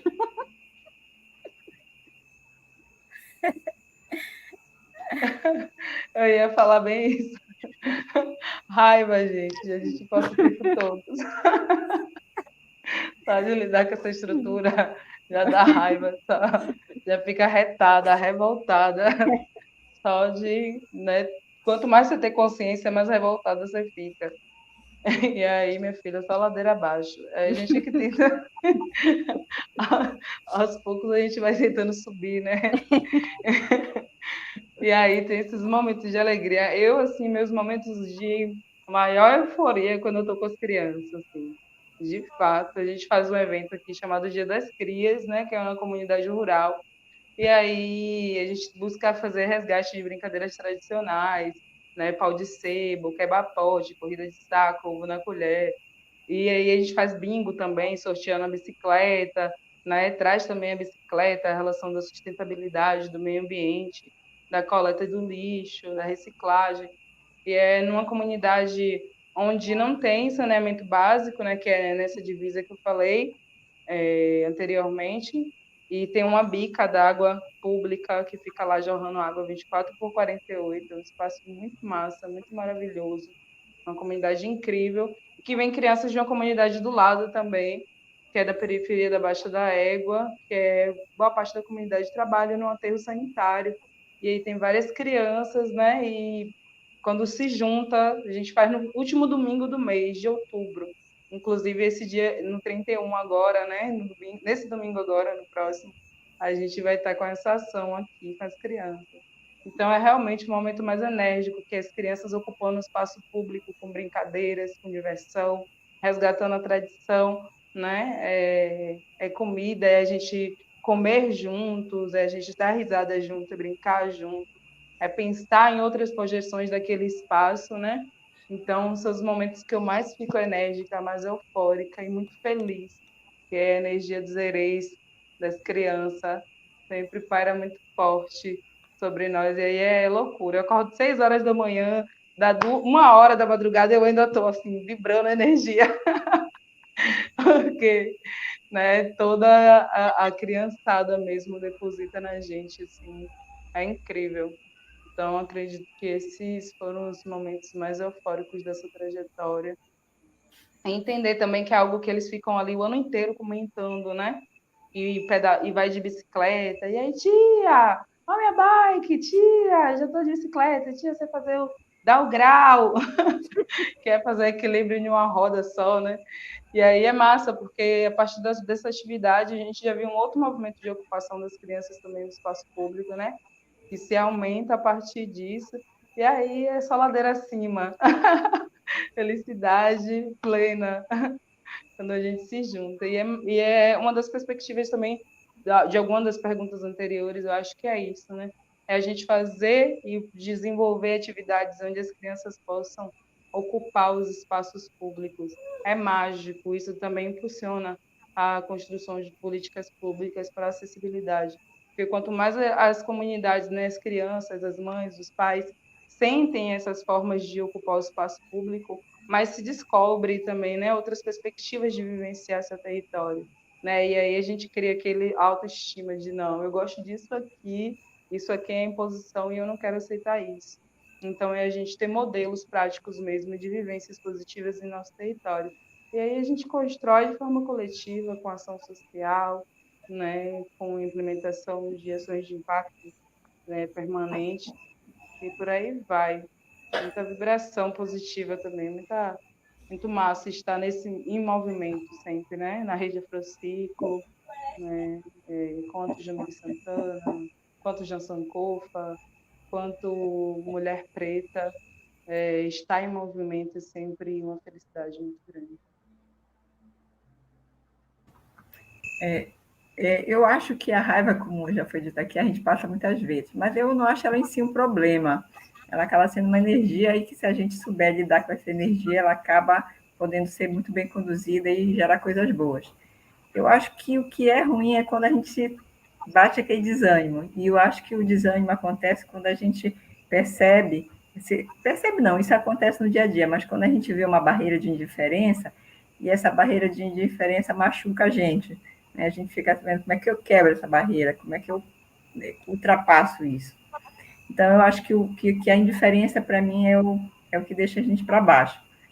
E, ao mesmo tempo, eu acho que o que deixa a gente mais animado, né, assim, de estar fazendo movimento, é a gente ver que alguma coisa andou, né, que as coisas estão caminhando, que as coisas estão fluindo, estão funcionando.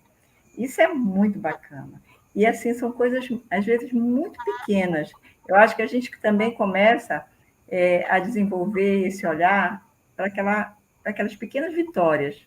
E é importante que a gente desenvolva esse olhar, porque esse olhar que dá um ânimo para a gente continuar. Porque se a gente ficar querendo com foco no ideal lá, que é muito distante, a gente vai ficar desanimado sempre. Mas se a gente começar a olhar com atenção e perceber, por exemplo, que, ok, os vizinhos aqui, por exemplo, nesse movimento de rua aqui que a gente tem para cuidar do canteiro, em geral são indiferentes, mas aí de repente você vê uma senhora que se mudou e que ela começou a cuidar das plantinhas ali, né? Aí, isso é legal. Ou que você vê que uma criança que nem costumava usar aquele espaço público, agora ela está indo porque tem um banco e aí a mãe dela leva, e aí, ou porque o movimento colocou um balanço e aí ficou interessante, ou porque tem uns troncos lá e aqueles troncos já viraram uma brincadeira para ela. Isso aí é muito bacana, gente. Então, eu acho que é isso. Eu acho que são as pequenas vitórias que a gente vai colecionando nesse movimento conjunto que a gente faz, que dá um ânimo danado para a gente continuar. É isso.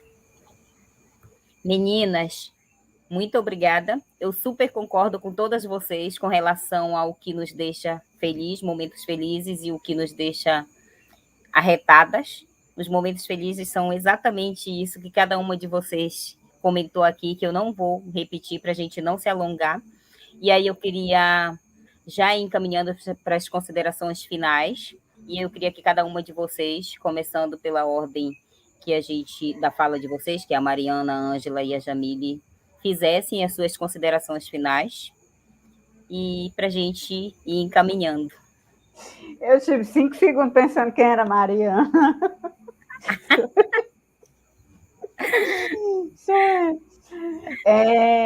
Bom, minha consideração final é um pedido para vocês seguirem aí as páginas da gente, as páginas do movimento. Tem em cada estado, a gente tem acho que vocês podem estar acompanhando. Compartilhem também, assim, acho que a gente está vivendo num momento onde eu tenho mais notícia, eu não sei como é que fica com vocês, mas eu tenho mais notícia do que acontece do atual presidente desgraçado, através dos meus colegas, as minhas colegas de esquerda, né, partidárias ou não, do que eu vou procurar, assim. E tenho menos notícia do que acontece de massa, dos movimentos, sendo compartilhados por esses mesmos colegas que compartilham as notícias dos satanás. Então, compartilhem mais essas notícias, assim, é um fortalecimento para a comunicação popular. Eu, enquanto comunicadora popular, vejo essa falha nossa, assim, sabe? Enquanto movimento, enquanto sociedade civil. E aí, deixo esse convite aí para todo mundo, acompanhem. Tem o nosso Instagram, que é o Centro Frei Humberto, eu posso deixar o link depois aqui. Tem a CCA, tem o Movimento Nacional, que é o Movimento Sem Terra, está todo mundo no Instagram e no Telegram, gente, pelo amor de Deus, vamos eliminar o WhatsApp. Fica esse meu apelo, morte ao WhatsApp, acabe o WhatsApp.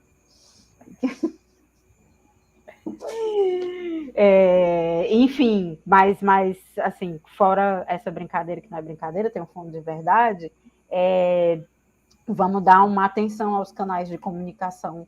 O Telegram, a gente tem que dar uma atenção para os canais de comunicação do Telegram agora, para as organizações no Telegram. Estou falando agora, quem está falando é a parte que trabalha com tecnologia, né?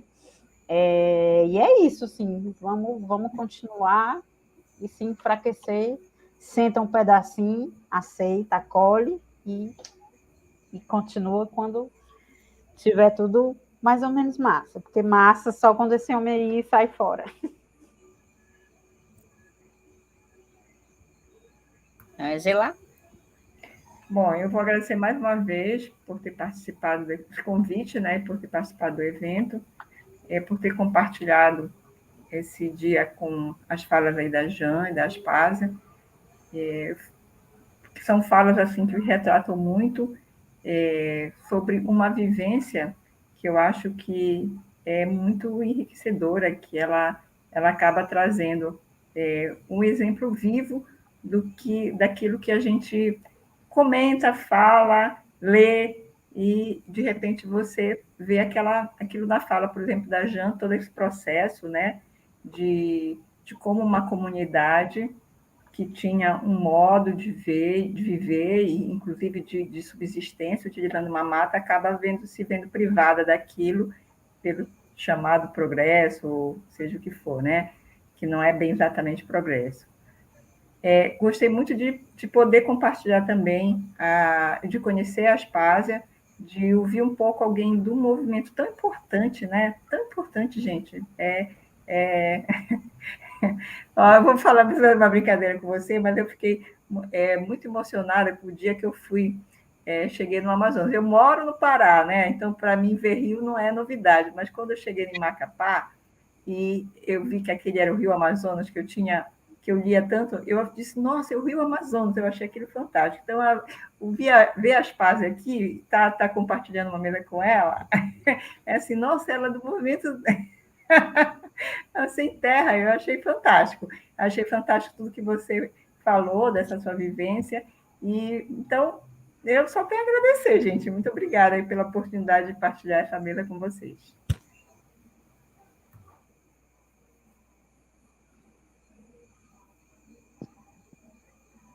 Jean? Então, oi. Gente, só agradecer também pela troca, né? Sempre aprendo muito com esses convites, aprendo muito com vocês. Muita força, muito axé, dizer que cuidem das suas crianças, interiores e exteriores, né? Cuidemos das nossas crianças, cuidemos da nossa comunidade, plante uma árvore, plante uma planta, ande de bicicleta, vai colorir a cidade ou a frente da sua casa, né? Aproximar mais pessoas para pensar sobre o seu território. Viver um pouco em estado de presença também é extremamente importante para a gente pensar no nosso lugar, porque a gente começa a mudar o mundo também a partir de onde estamos, né? Não adianta nada a gente correr para ter longos alcances, mas que não tenham impactos efetivos, de fato, que sejam permanentes.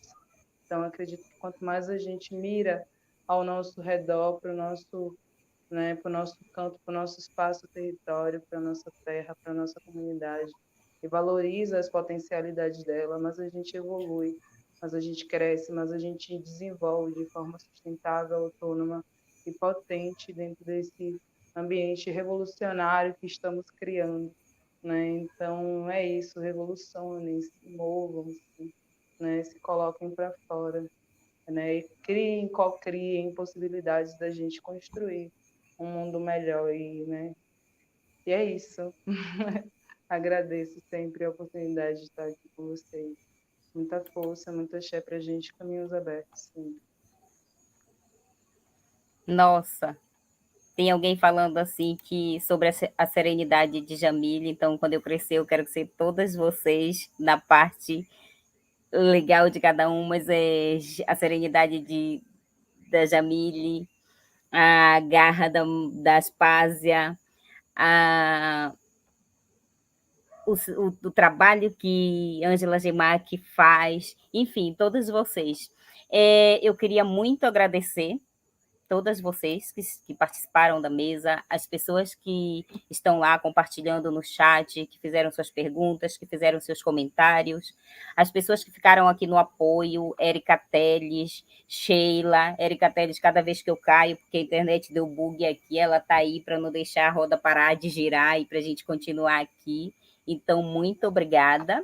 Queria deixar um aviso aqui sobre o sábado, né? No sábado nós teremos, nossa programação continua durante a semana toda. No sábado nós teremos a nossa festa, né? Festa de encerramento, que acontece às 19 horas. E para participar é necessário preencher o link lá, o formulário, que está lá na divulgação do nosso sábado. E dizer que amanhã tem mais. Participem conosco, teremos mesa na quarta, na quinta, na sexta, sábado pela manhã e a nossa festa de encerramento no sábado. Não esqueçam de preencher lá o formulário no link e não esqueçam da vaquinha da Dani Lousada. Queria agradecer, inclusive, a Dani por ter mandado o vídeo, por ter compartilhado aqui conosco e mandar um super abraço e dizer que ela também é força.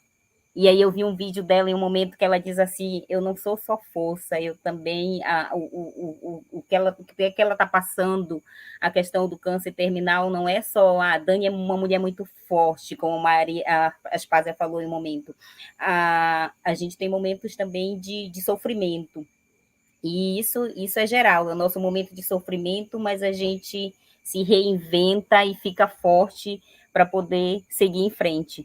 Meninas, muito obrigada e boa noite a todas, todos e todas que estiveram por aqui.